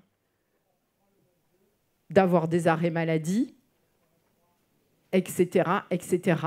Donc voilà, je voulais poser, mais je pense qu'on peut laisser encore un petit peu la parole. Je voulais proposer quand même à chacun de vous ici présents un mot de conclusion, parce que c'est vrai qu'on tire aujourd'hui plusieurs signaux d'alarme, mais on peut aussi conclure en évoquant, peut-être en ouvrant un petit peu le débat. Donc j'aimerais bien que chacun de vous puisse dire un mot de conclusion. Vous voulez commencer, madame ?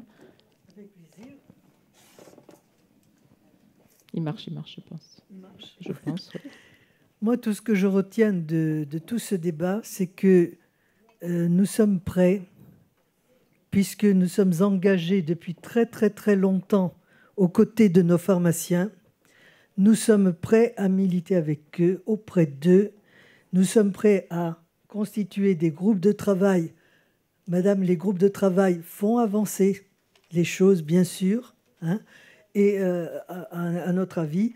Et ce que je voudrais quand même souligner, c'est que nous avons confiance dans nos professionnels de santé, parce que sans la confiance, on ne peut pas agir. Et je sais que nos professionnels de santé ont aussi confiance en nous. Donc je pense moi, à la vertu du travail commun, de l'équipe. Ça a toujours été mon moteur dans toute ma vie professionnelle, dans toute ma vie associative. Voilà, ensemble, on est plus fort, mais c'est vraiment l'adage en acte que nous devons appliquer. Absolument, en collaboration. Un mot, Sylvia Lenoir-Nancy. Merci Marie-Laure. Je vais rebondir sur ce que vous dites, c'est qu'ensemble, ensemble, en effet, on peut peut-être mettre en avant que la pénurie en fait, de médicaments est réellement un problème de santé publique, et ça ne doit pas être accaparé par des intérêts privés commerciaux et des intérêts aussi politiques. Et qu'ensemble, je pense qu'on pourrait faire porter la voix des usagers qui sont les premiers à souffrir quand même de ces pénuries, même si je reconnais la charge morale et importante des pharmaciens et aussi des médecins prescripteurs. Voilà, je pense que il faut pas oublier que ceux qui en pâtissent en premier, ce sont les usagers. Mais que ça doit rester un combat commun. Voilà. Absolument, je suis tout à fait d'accord. Docteur Raphaël Gigliotti. Moi, ce que je retiens de la grande discussion qu'on a pu avoir dans la matinée, c'est que nous, professionnels de santé, on est engagés dans une course. Et dans une course dans laquelle on a deux boulets, en fait, un sur chaque jambe. Le premier, c'est la logistique.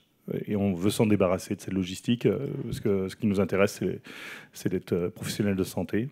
Un autre sur lequel on a peu parlé, mais qui a un boulet aussi important, c'est l'administratif, sur lequel on nous charge régulièrement. Ces deux boulets, il y a que l'État et les politiques qui sont capables de nous les enlever. Heureusement, et vous nous l'avez encore prouvé ce matin, et je vous en remercie, il y a beaucoup de monde derrière nous qui nous pousse dans cette course. Ce sont les patients, c'est eux qui nous font avancer, c'est eux qui nous font courir plus vite, plus fort. Et je voulais encore vous remercier pour ces témoignages, parce que pour nous, c'est ultra important et ça nous fait repartir au travail encore demain. Merci. Professeur Honoré. Alors, beaucoup de choses ont été dites. Il y a eu beaucoup d'idées. Moi, je voulais simplement redire qu'en fait, les pénuries et son impact sur les pharmaciens comme sur les patients, c'est vraiment multifactoriel. Il y a beaucoup de pistes. Je ne pense pas qu'une seule des pistes ou deux des pistes soient suffisantes pour régler le problème. Il va falloir attaquer toutes les pistes, aussi bien celles sur les prix, sur la déprescription.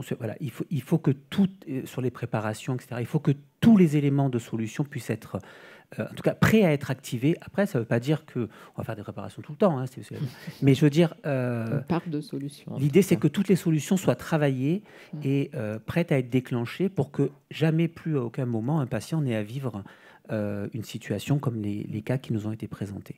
Donc effectivement, des groupes de travail en ce sens-là, posant bien tous les diagnostics en ayant une vue très large. Et je terminerai sur quand même l'origine de tout ça, c'est quand même notre système de santé, son coût et sa soutenabilité à terme. Et on est dans une crise financière où on cherche de l'argent. Donc il faut aussi se poser la question de, comment on réinvente le système de santé demain, avec quel dispositif qui coûte moins cher, etc. Voilà. C'est un vaste sujet. Vaste sujet qui dépasse de loin toute petite initiative à droite ou à gauche. Merci. Oui, allez-y. Vous vouliez dire quelque chose ? Je voulais vous remercier d'avoir parlé des nouveaux traitements parce que j'avoue, j'avais un petit peu honte d'émettre ce sujet parce que bien, il y a déjà des pénuries sur ceux qui existent. Mais du coup, donc, je suis Dorine Pinjon, déficience visuelle et les migraines, c'est un traitement, c'est un sujet très important pour moi. Je soutiens qu'il n'est pas vital, j'en ai pleinement conscience. Mais par contre, en fin de compte, moi, pendant des années, je suis allée acheter en Suisse mes injections monoclonales anti-CGRP, si je ne me trompe pas. Là, maintenant, j'ai la chance d'être sous perfusion de Vyepti donc à l'hôpital. J'aimais bien l'idée que c'est une chance parce que, bien, du coup, on est très peu à pouvoir en bénéficier. Deuxièmement, on m'a aussi annoncé que ce ne serait pas possible de l'avoir en fin de compte chez moi. Je me déplace donc à Marseille donc de manière trimestrielle. Et en fin de compte, même, il y a un autre traitement donc par comprimé lors des grosses crises qui n'est toujours pas remboursé, que je paye, que je vais donc chercher en France. Je me suis renseignée dans les autres pays pour savoir en fin de compte les prix, etc. Mais en fin de compte... On oublie aussi de parler de l'obtention des nouveaux traitements où nous, on est obligé d'aller dans les autres pays. Quand même. C'est grave, je trouve que c'est grave. Et vraiment, si on n'a pas de moyen de se déplacer, comme moi je vous dis, moi je n'ai pas le permis, si je n'avais pas des aidants qui me permettent d'aller en Suisse, qui me permettent d'aller en Italie, je ne pourrais pas avoir mes traitements.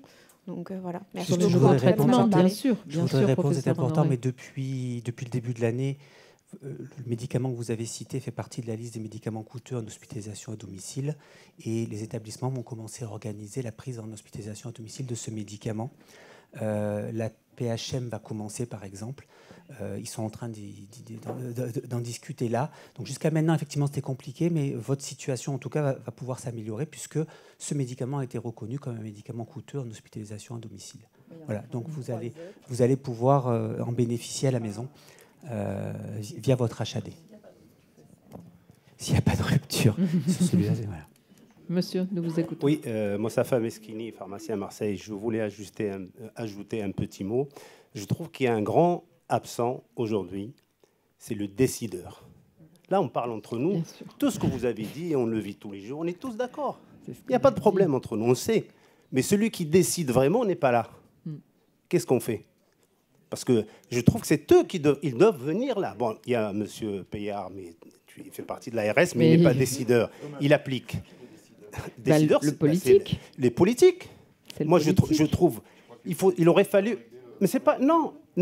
Il vient écouter la parole des usagers, la parole des professionnels. Il ne va pas régler, mais au moins il écoute. Comme ça, quand il va voter au Parlement, il sait... Il a une idée de ce qui se passe réellement. Il ne va pas regarder uniquement les chiffres. Je suis d'accord, les chiffres, c'est important. On n'est pas là pour dire qu'il faut dépenser plus. Il faut dépenser mieux. Il ne faut pas dépenser plus, il faut dépenser mieux. Et pour dépenser mieux, il faut être un peu plus au courant de ce qui se passe. Voilà. Donc je trouve qu'il y a un grand absent, c'est le décideur. Et les politiques, notamment, il doit y avoir des représentants politiques de la région qui s'intéressent au domaine de la santé. Ben, ils devraient venir écouter ce qui se dit et relayer. Oui. Je pense. Alors, il y a une politique qui décide il y a de quand tout. Même, je suis désolé. C'est pas les politiques qui vont régler les problèmes des pénuries, c'est un problème mondial, européen. Alors, européen, qui c'est qui sait? Je vois le Parlement européen. Ça, c'est le Parlement européen, c'est bien les politiques. Qui décide d'arrêter une molécule? C'est l'homme politique de ton arrondissement ou c'est Big Pharma qui arrête de... Ben juste, oui, mais ou alors on se dit le politique, ou alors on se dit le politique il n'a aucun pouvoir et c'est non. Le politique a des moyens de pression, il n'a pas tous les pouvoirs. De dire qu'il n'est pas là aujourd'hui, oui, il n'y a pas de politique, à part peut-être Laurent qui représente l'ARS, moi qui représente le Médic. Non, mais on n'est pas les responsables. On a mis une rediffusion, hein. C'est à disposition. Non. Ce que je veux dire par là, et c'est pas pour défendre le gouvernement, mais il y a eu plusieurs feuilles de route successives dans lesquelles les représentants de toutes les parties prenantes, industrie, distributeurs, pharmaciens, hôpitaux, etc., ont été autour de la table en apportant toutes les solutions. Tout ce qui a été dit là, en fait, je vous rassure, c'est déjà sur les feuilles de route. Hein. Après, la question, c'est comment on transforme ces idées en action. Et après, il y a des arbitrages. Donc voilà. Mais en tout cas, on ne peut pas dire qu'ils ne sont pas là. Et on ne peut pas dire qu'ils ne se sont pas occupés, y ayant participé personnellement à plusieurs, y compris dans des travaux de la feuille de route pour l'établissement de la liste des médicaments essentiels. Je ne peux pas dire qu'il n'y a pas d'action. Ils ne sont pas là aujourd'hui parce qu'on est 15, là. Enfin, on est 20, 30. On les a pas invités. Mais je veux dire, il y a quand même des réunions qui se tiennent au ministère sur ces sujets-là, avec les mêmes informations qui remontent au Parlement au niveau européen. Ils sont tout à fait conscients. C'est pas que français, c'est mondial, et c'est surtout européen. Moi, avec les réunions des collègues européens, ils ont, alors pas au même moment et pas avec les mêmes molécules, mais la question des pénuries, c'est dans tous les pays, évidemment. Et c'est la démographie aussi, tu l'as cité comme une des causes, c'est l'augmentation de la population qui a besoin de médicaments. Et des capacités de production qui vieillissent, et des capacités de production de nos entreprises qui sont limitées et qui ne produisent pas plus, parce qu'après ça peut coûter cher quand une chaîne est dépassée, ça peut coûter plus cher de continuer à un lot. Raphaël Gigliotti, oui, je voudrais juste rajouter qu'effectivement, c'est une question qu'on s'est posée sur l'invitation de politique, mais on ne voulait pas rentrer dans un débat interne de politique. Par contre, notre volonté, et vous l'avez vu, on a enregistré cet échange, et c'est de leur transmettre à tous effectivement les conclusions et les témoignages, parce que encore une fois, ce qui a été le plus précieux pour moi aujourd'hui, c'est ces témoignages de patients, et je pense que c'est là-dessus qu'il y aura des réflexions, effectivement, des retours politiques, puisque les témoignages de patients, pour eux, c'est directement des voix qui leur sont dédiées. Très bien. Oui, alors moi je voudrais juste rajouter une chose, c'est que de ce qui ressort de ce débat, ce qu'il faut retenir, c'est les enjeux de santé publique d'abord, mais ça, la base, c'est aussi des enjeux économiques pour nous pharmaciens, parce que on a beaucoup parlé de la souffrance, etc., mais on n'a pas parlé non plus de la survie des pharmacies. Je ne me suis pas présentée, je suis Marguerite Cheng, je suis représentante du syndicat USPO des pharmaciens. Le travail d'aujourd'hui, et je suis contente d'avoir pu participer à ça, c'est de pouvoir travailler ensemble justement pour pouvoir porter notre voix et les faits un peu plus haut. Et ce qu'on n'a pas parlé non plus, c'est la Big Pharma, parce que tout ça, c'est aussi... voilà. C'est la pénurie actuelle, ce sont des médicaments essentiels. Ce ne sont pas forcément des médicaments très très chers, très coûteux. Donc voilà, la Big Pharma, c'est bon, je ne vais pas en stigmatiser, mais il faut en prendre compte. Et les politiques, les industriels, voilà, c'est le débat, c'est les débats actuels. Quoi. Donc voilà. Monsieur voulait dire quelque chose? Et également nos logiciels métiers qui pourraient nous aider, parce que les patients sont dépourvus, appellent les pharmacies, ça leur prend du temps, ça nous prend du temps. Nous également, on a des boucles où on appelle des confrères pour se dépanner. Il y a les remontées ruptures qui passent à travers le DP rupture avec l'ordre des pharmaciens, et malheureusement, il n'y a aucune solution étatique pour redescendre les stocks qui sont présents dans les pharmacies. Il y a des solutions qui sont faits par des logiciels tiers, mais qui pompent de la donnée qui ne sont pas toujours éthiques. Donc on attend une solution de l'État, développée par l'ordre, qui pourrait nous aider à dire il y a des stocks dans telle pharmacie pour orienter les patients et gagner du temps pour nous et pour les patients. On voit qu'il y a beaucoup à faire. On terminera avec vous, madame. Moi, je pense que c'est vraiment vital de ne pas être dans un discours intellectuel. Il faut partir du patient, il faut partir du terrain, il faut être dans la description. Sinon, c'est encore les grands comités d'État qui vont encore prendre une énième loi ou des recommandations qui vont rester dans un placard. Voilà. Donc, est-ce qu'on peut partir du parcours patient, du cahier des charges, la description de la dispensation et toutes les cas de dispensation dans la complexité. Madame qui décrit sa situation, ça paraît une évidence qu'il faut qu'il y ait une délivrance adaptée. Voilà, il y a des cas complexes. Voilà, je pense, enfin, si on ne part pas du parcours patient avec l'ARS, on n'arrivera à rien. Voilà ce que je pense. Merci. Moi, peut-être conclure, Félicia Ferrara. Ah oui. Un mot quand même pour l'ARS. Oui, juste parce qu'on a beaucoup parlé de l'ARS. Je suis Laurent Payard, je suis pharmacien, inspecteur de santé publique à l'ARS et je représente la direction de l'ARS. Bon, je ne vais pas revenir sur tout ce qui a été dit, juste je vais répondre à votre question. Il y a quand même, enfin, on a parlé du politique, il y a quand même beaucoup de feuilles de route, beaucoup de trucs qui sont mis en place, dont on n'en a pas parlé. Bon, on n'a pas le temps de rentrer dans les détails, mais en fait, ce problème de pénurie ne va pas se régler demain. Il faut en avoir conscience. Il y a tellement de logique internationale, géopolitique, c'est très compliqué, la relocalisation.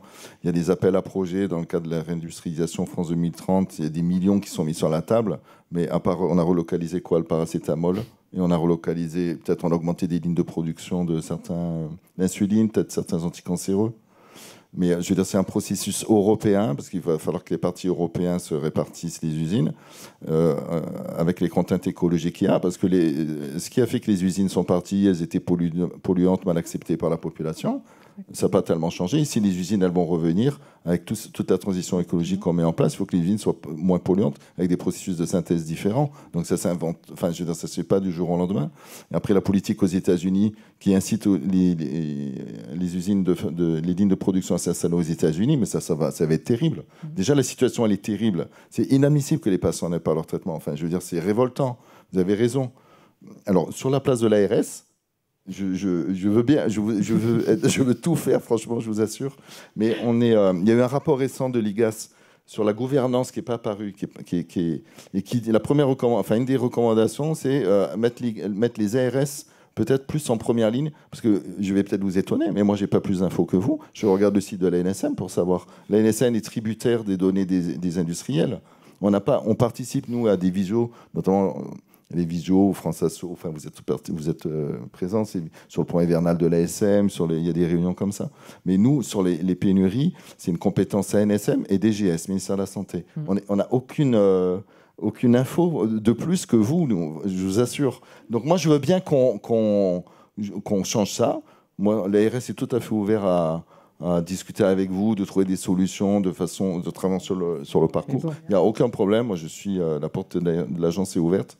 Enfin, je m'avance peut-être un peu sur le directeur, mais il n'y a aucun problème pour qu'on en rediscute et qu'on essaye de trouver, d'avoir un levier. Mais il n'y aura pas de miracle. Oui.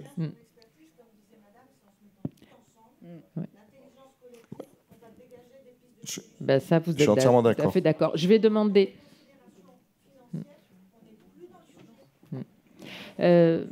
Merci. On va conclure ces échanges, Félicia Ferrara. On voit qu'il y a encore beaucoup de choses à dire, beaucoup de sujets qu'on aurait pu aborder, mais bon, il faut quand même s'en tenir à ce qui était prévu. Nous vous écoutons pour terminer ces échanges. Alors, avant de vous remercier à tous pour votre participation, je voulais vous dire qu'on est quand même arrivé avec une piste de révision du système de dispensation en ville, collaboratif, où on va vous convier tous, puisque on a adressé à l'Agence régionale de santé une proposition d'appel à manifestation d'intérêt dans lequel nous souhaitons repenser la dispensation, alors aujourd'hui pour les patients atteints de maladies chroniques, toutes les étapes de la dispensation aux patients des traitements qui prennent en compte tout ce qu'on a dit là, c'est-à-dire peut-être l'anticipation des ruptures, c'est-à-dire des missions conventionnelles qui aujourd'hui ont du mal à passer parce que les pharmaciens, quand ils passent 6 heures par semaine pour essayer de se procurer un médicament, eh bien c'est 6 heures qu'ils n'ont pas de temps pour faire des bilans partagés de médication. Donc aujourd'hui, sachez-le, nous avons envoyé à l'Agence régionale de santé, enfin c'est l'Omédite, PACA Corse, l'URPS, pharmacien PACA, qui vont solliciter l'Agence régionale de santé pour un appel à manifestation d'intérêt pour proposer de réfléchir de manière concrète sur des parcours patients dans lesquels patients, pharmaciens correspondants, médecins traitants, infirmiers référents se reconnaîtraient pour repenser un système de santé où, effectivement, comme l'a dit mon collègue Mostafa Maskini, effectivement, on va revoir le panier de ressources pour qu'il soit le mieux réparti possible et surtout pour préserver cette chance qu'on avait en France quand moi je me suis inscrite dans des études de pharmacie, d'avoir le système de santé qui offrait la meilleure chance aux patients d'avoir accès aux soins. Je vous remercie à tous. Merci, Madame Charbit, d'avoir avec plaisir animé ce débat qui se prolonge. Qui se prolonge entre vous. Et puis un cocktail vous attend dans quelques minutes à l'extérieur. Merci à vous tous et bonne journée. Merci.